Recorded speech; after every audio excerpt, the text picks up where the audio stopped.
अब तक के कॉस्मिक थॉर की स्टोरी में हम देख चुके हैं कि कैसे थॉर ने गैलेक्टस और ब्लैक विंटर को ढेर कर दिया। जब से थॉर एसगार्ड का नया राजा बना है उसकी मुसीबतें कम ही नहीं हो रही हैं। ब्लैक विंटर ने जाते जाते थॉर को उसका वो फ्यूचर दिखाया जिसके होने पर सब कुछ पूरी तरह से बदल जाएगा, और इसी बात की चिंता ने थॉर को अंदर से हिलाकर रख दिया। चीजें थॉर का साथ नहीं दे रही थीं, यहाँ तक कि थॉर का अपना हैमर म्योनिर भी अब उसका जैसे साथ छोड़ रहा हो। वो म्योनिर जिसकी वजह से थॉर जाना जाता था, उसे अब हर कोई ऐसे उठा सकता था जैसे कि वो यूनिवर्स का पावरफुल वेपन नहीं बल्कि कोई खिलौना हो। लेकिन ऐसा क्यों हो रहा था, इस बात का रहस्य तो खुद ऑल फादर थॉर भी नहीं जानता था। ये सभी चीजें थीं जो हमने पिछली कहानियों में देखी और सुनी है, लेकिन आज से थॉर के साथ कुछ ऐसा होने वाला है जो थॉर की जिंदगी में सब कुछ बदल कर रख देगा, और ये कहानी एक ऐसा मोड़ लेगी जिसके बारे में हमने कभी सोचा भी नहीं था। तो गाइज, कान में ईयरफोन लगाकर बैठिए, क्योंकि आगे जो आप सुनने और देखने वाले हैं वो एक राजा के संघर्ष की कहानी है।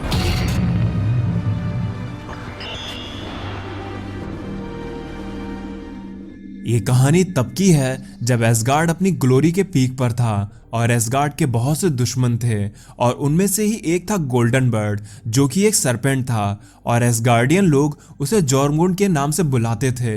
ये सरपेंट इतना विशाल था कि ये यग्द्रिसिल ट्री की गहराइयों में उनकी जड़ों में रहा करता था और उसे पूरी तरह से कुंडली मारकर घेरे रहता था। ओडिन ये बात जानते थे कि वो इसे नहीं हरा सकते हैं, लेकिन उन्हें अपने लोगों की हिफाजत तो करनी ही थी। इसीलिए वो जाइंट बर्ड जब भी एसगार्ड पर आता था तब उसे रोकने के लिए ओडिन वहां पर मौजूद हुआ करते थे, और इसीलिए ओडिन ये बात भी समझता था कि वो ये जंग अपनी विरासत में अपने आगे आने वाली पीढ़ी को देकर जाएगा, यानी कि ये जंग को थॉर को भी झेलना पड़ेगा। लेकिन ओडिन ये नहीं चाहते थे कि ये सिलसिला यूं ही चलता रहे।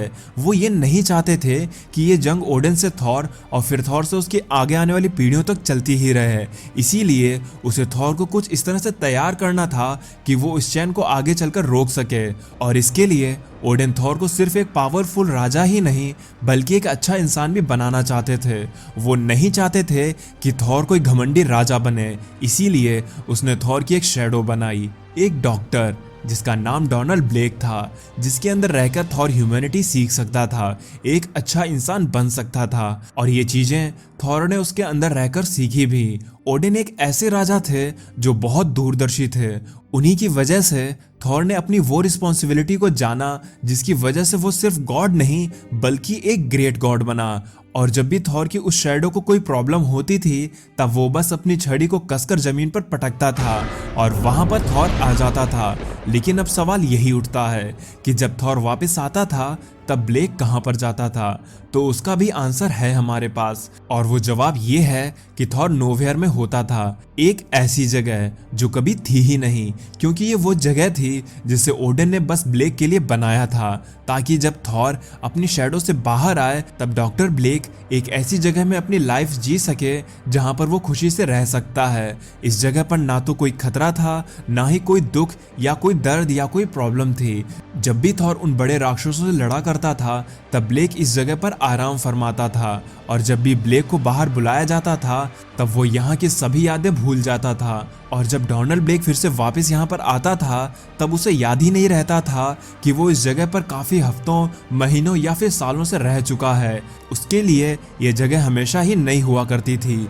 ये जगह यग्द्रिसिल ट्री की इतनी गहराइयों में थी जहाँ पर सब कुछ शांत था। ये जगह ओडिन के सबसे पावरफुल मैजिक से प्रोटेक्टेड थी, क्योंकि ये वही जगह है जहाँ पर लाइटनिंग गॉड रेस्ट किया करता था।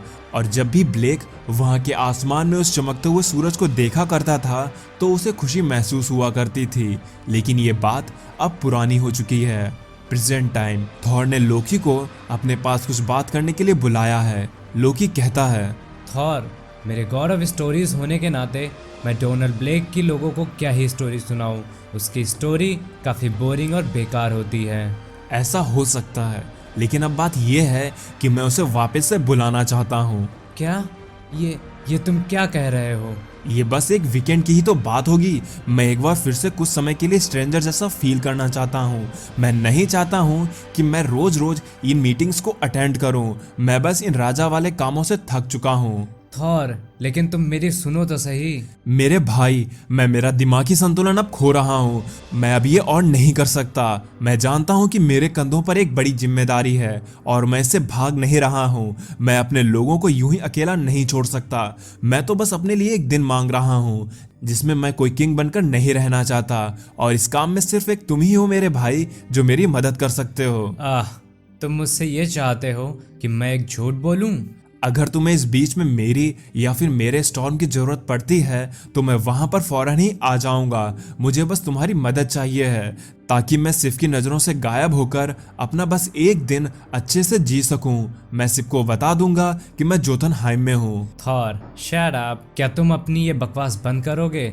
मैं अब वो नहीं रहा जो कभी हुआ करता था। मैंने अब अपने आप को एक नया टाइटल दिया है और मैं वापस से अपने उस पुराने टाइटल को फिर से अपनाना नहीं चाहता हूँ। मैं अब प्रिंस ऑफ लाइज बनकर नहीं रहना चाहता। एक ऐसा प्रिंस तो बिल्कुल नहीं जिसकी बात पर विश्वास करना खुद को धोखा देने जैसा हो। मैं अब अपने आप को बदल चुका हूँ और मैं अपने गॉड ऑफ स्टोरीज के टाइटल को छोड़ के गॉड ऑफ लाइज नहीं बनना चाहता। लेकिन मैं अभी भी सितारों में फैले हुए झूठ को महसूस कर सकता हूँ। ये तुम क्या कह रहे हो? हाँ, मैं सही कह रहा हूँ, कुछ तो गलत है। लोकी, मैं तुम्हें सब कुछ समझा सकता हूँ। मुझे बताओ थॉर, क्योंकि मैं बिना जाने तुम्हारी मदद नहीं कर सकता हूँ। लोकी नहीं, तुम मुझे मजबूर नहीं कर सकते हो। तुम मुझे बताओगे मेरे भाई? लोकी, तुम मेरे सब्र का इम्तिहान ना लो। अच्छा, तो ऐसा है। और इतना कहते ही लोकी म्योनिर को उठाकर सीधा थॉर पर ढेल मारता है जिससे थॉर दूर जाकर गिरता है। तब लोकी फिर से दारू पीते हुए बोलता है, तुम्हें ऐसा लगता है कि मैं कुछ भी नहीं जानता हूँ? मैं जानता हूँ थॉर, जब तुम ब्लेक की बॉडी में स्वाइप होते हो तो वो कहाँ पर जाता है, और मैं ये भी जानता हूँ कि जब ब्लेक आता है तब तुम कहाँ पर जाते हो। तुम एक एल्डर स्लीप में जाते हो, एक ऐसी स्लीप जहाँ पर तुम मरे हुए राजाओं के स्पिरिट से बातें कर सकते हो, उनसे राय मशवरा ले सकते हो, और अब तुम वहीं जाना चाहते हो ताकि तुम उनसे बात करके ये जान सको कि म्योनिर को अब हर कोई कैसे उठा पा रहा है। और मैं ये भी महसूस कर सकता हूँ कि एसगार्ड की पावरफुल मैजिक अब वीक पड़ रही है। हाँ, तुमने सही कहा।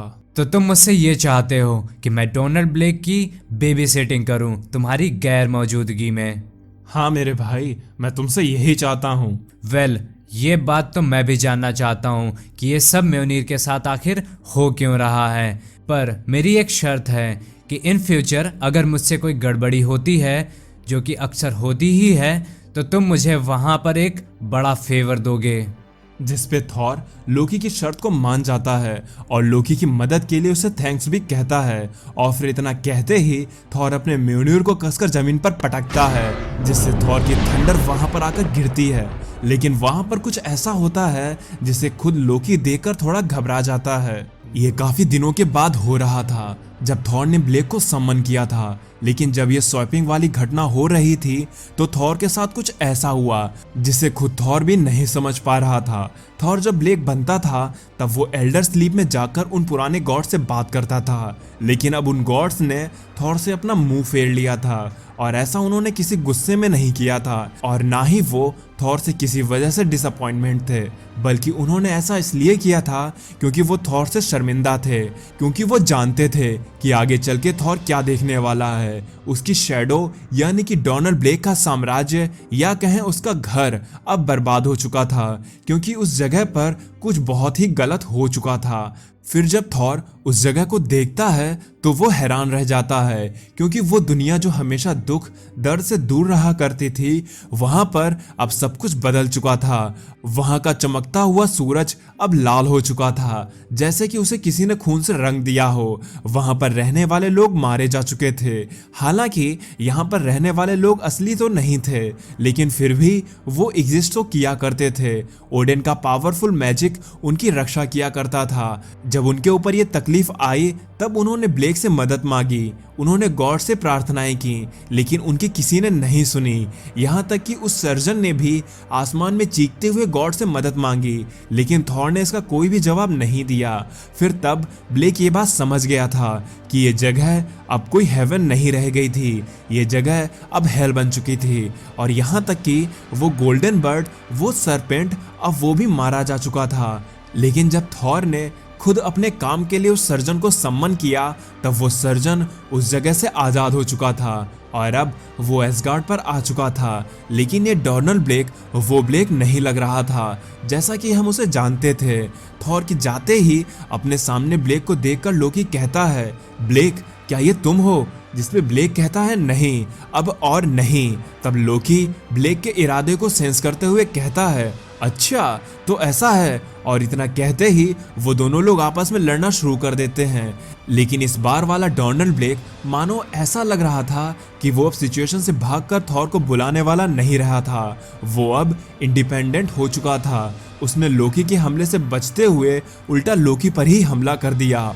खुद लोकी भी ये चीज देखकर हैरान था कि डोनाल्ड ब्लेक अब बदल चुका था। लोकी कहता है, मुझे नहीं पता है कि तुम्हें ये पावर्स कब और कहां कैसे मिली, लेकिन मैं भी कोई कम नहीं हूँ। मैं एसगार्ड का प्रिंस जोथनहाइम का किंग हूँ और तुम मेरे सामने थॉर की अल्टरनेट पर्सनैलिटी पिद्दी से डोनाल्ड ब्लेक हो। जिस पर डोनाल्ड ब्लेक कहता है कि मैं एक डॉक्टर हूँ और मेरा पूरा नाम डॉक्टर डोनाल्ड ब्लेक है। और हाँ, अब मैं वो पिद्दी सा ब्लेक नहीं रहा। मैं अब किसी गॉड की परछाई नहीं रहा। मैं अब थॉर नहीं हूँ। और इतना कहते ही ब्लेक अपनी उस छड़ी को अपने पैर पर पटक कर तोड़ देता है। और ऐसा करने का मतलब ये है कि थॉर अब हमेशा के लिए उस नोवेयर में फंसकर रह जाएगा, क्योंकि वो छड़ी ही एकमात्र जरिया थी जिसकी मदद से ब्लेक वापस से थॉर में ट्रांसफॉर्म हो जाया करता था। और अब जब वो छड़ी ही नहीं रही तो थॉर का आना तो इम्पॉसिबल हो गया था। तो अब देखना यही है कि थॉर के साथ आगे क्या होगा। उसके साथ तो ऐसा लग रहा है कि उसके बुरे दिन जाने का नाम ही नहीं ले रहे हैं।